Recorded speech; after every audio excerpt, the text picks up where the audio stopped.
E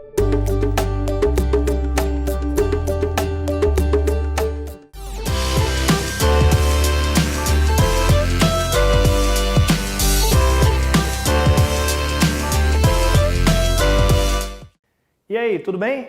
A nossa aula de hoje é sobre variedades linguísticas.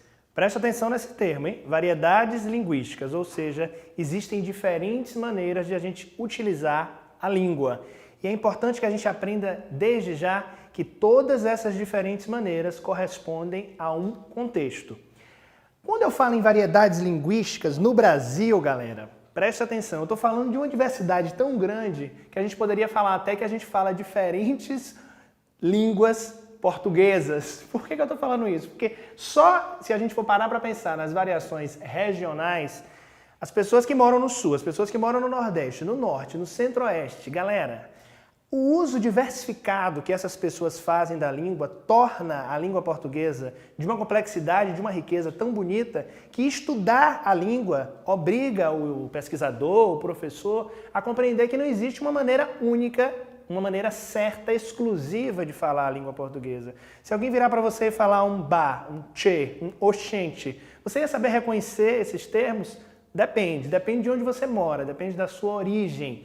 E é por isso que quando a gente fala em variedades, eu tenho que pensar em alguns tipos de variedades. No Brasil ou em qualquer outro lugar, a primeira grande variedade é a variedade geográfica, a variedade regional. O Nordeste, por exemplo, que é uma região com muitos estados, muita diversidade, embora haja uma sintonia, uma comunicação entre as maneiras que esses falantes de diferentes estados utilizam a língua portuguesa, a gente percebe uma distinção muito forte em relação a outras regiões. Mas o que acontece no Brasil? Existe uma questão regional forte direcionada ao Sudeste. Então, para muita gente, a língua portuguesa correta é a língua falada em São Paulo e no Rio de Janeiro, muitas vezes por influência de quê? Dos meios de comunicação. Muita gente, quando assiste a um produto televisivo, reconhece uma língua portuguesa que está num telejornal, numa telenovela, da maneira que um ator, uma atriz, um apresentador utiliza aquela língua. Muita gente coloca essa língua, esse modelo de utilização da língua portuguesa como padrão. Então, às vezes, quando alguém chega num contexto falando uma variedade regional, seja ela do Nordeste, do Sul, de qualquer outra região, algumas pessoas acham estranho. Sabe por quê? Porque falta o hábito, falta o costume de utilizar essa variedade. Quando a gente fala nas variedades regionais, a gente não pode achar que essa divisão ela é tão rígida quanto a divisão das regiões brasileiras.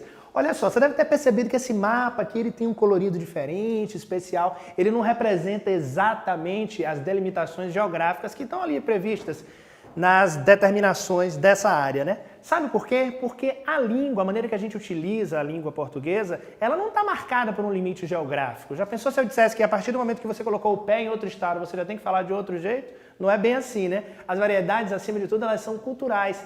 E, do ponto de vista cultural, o Brasil tem essa particularidade de propor, de vivenciar uma diversidade muito forte. Então perceba, nem sempre dentro de uma região ou de outra, essas distinções vão ficar tão evidentes, tão específicas. Essa mistura também marca a variedade. Não esquece que o assunto é esse, variedades linguísticas.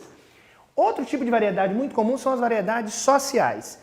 Que variedades são essas? São as que são determinadas pelo nível de alfabetização, nível de instrução, nível social da pessoa. Calma, hein, galera? Eu não estou dizendo para você que só porque a pessoa não tem um certo nível de instrução que ela não sabe usar a língua. Não é bem por aí, não. Desde que você nasceu, você começou a viver num ambiente linguístico. As pessoas ao seu redor utilizam a língua. Você começa a reconhecer alguns padrões, mesmo sem perceber. Quando você começa a falar, você não reconhece que aquela palavra é um substantivo, que aquela palavra é um adjetivo. Você começa a perceber que você domina um sistema naturalmente. E isso é que é mágico da língua, né? Que você desde pequenininho vai aprendendo a juntar tudo isso e vai construindo a sua forma de comunicação. Só que chega um momento que você vai para a escola. Quando você vai para a escola, você recebe uma instrução muito mais formal, muito mais formalizada dentro de um conjunto de regras. Isso vai definir um pouco a distinção social. Tem pessoas que vão falar de um modo diferente do outro. Isso vai impedir a comunicação? Claro que não. As pessoas desenvolvem técnicas, mecanismos de se comunicar de forma muito natural. Outra variedade existente é a variedade histórica. Sabia que hoje, quando você chama alguém para algum lugar e diz bora ali, esse bora já foi vamos em boa hora? Olha só, olha como a história, como o uso que a gente faz da língua modifica a maneira que a gente se comunica. Ao longo do tempo, os povos foram adquirindo outras formas de se comunicar.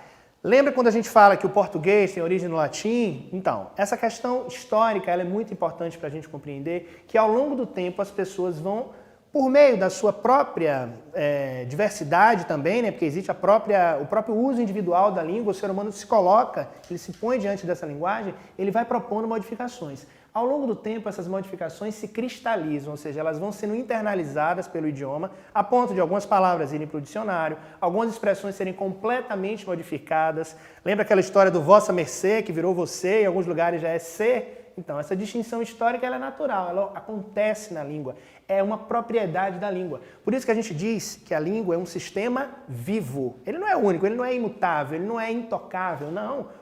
Uma grande propriedade da língua é exatamente essa capacidade de se diversificar ao longo da história. Outra variedade importantíssima, e essa a gente tem que ficar bem atento, é a variedade situacional. Como o próprio nome diz, essa variedade vai ser determinada pelo contexto.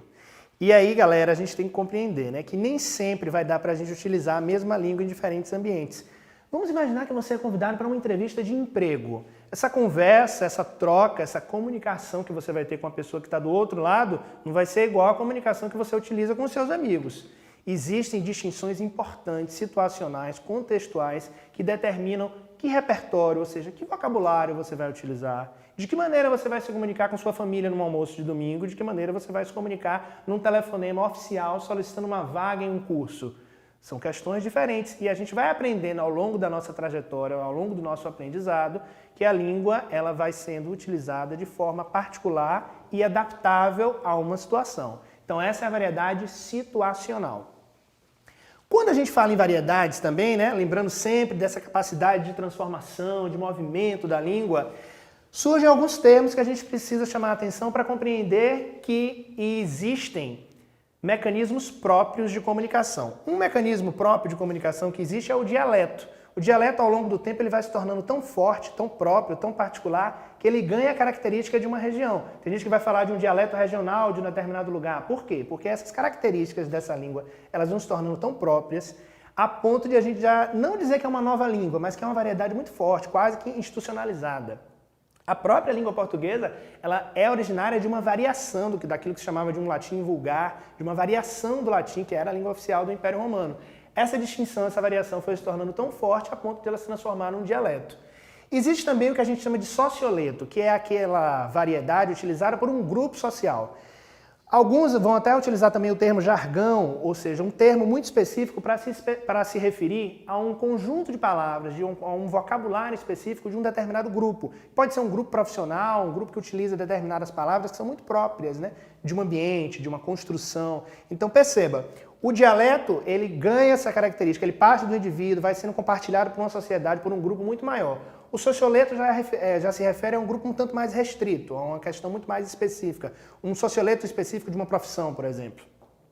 A gente também fala nas gírias, que variam com o tempo, com a situação, com a questão social, com a questão cultural. Não pense que qualquer gíria que você fala aí no Sul vai ser compreendida por quem mora no Sudeste, no Centro-Oeste. Não é bem assim, não. As gírias elas têm uma propriedade muito bacana, também muito curiosa, que é a propriedade de a gíria tem essa propriedade de ser mantida e movimentada pela força do jovem também. O jovem, ele coloca na língua também as suas particularidades, o seu modo de se comunicar, e essa gíria vai ganhando todo um contexto, toda uma diferença, e tem gente que às vezes passa de uma determinada idade e já não compreende o que o adolescente está falando, por exemplo. É natural, a gíria é um reflexo muito forte desse movimento vivo da língua, porque ela reflete um pouco do movimento histórico, do contexto.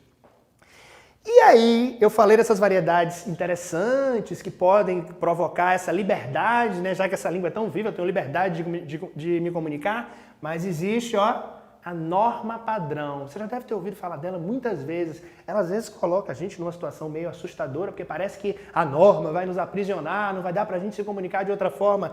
Mas galera, a norma é necessária. A gente precisa da norma padrão, que ela, como o próprio nome sugere, ela propõe a sistematização, a regulação. Basicamente, eu posso dizer que quando você entra na escola e começa a aprender língua portuguesa, não é porque você não sabe falar português, não. É porque você tem que entender agora que esse português tem que ser sistematizado, regrado. E isso só acontece por conta da norma padrão, que respeita as regras gramaticais e nos obriga a compreender que a língua é regida por um sistema de normas.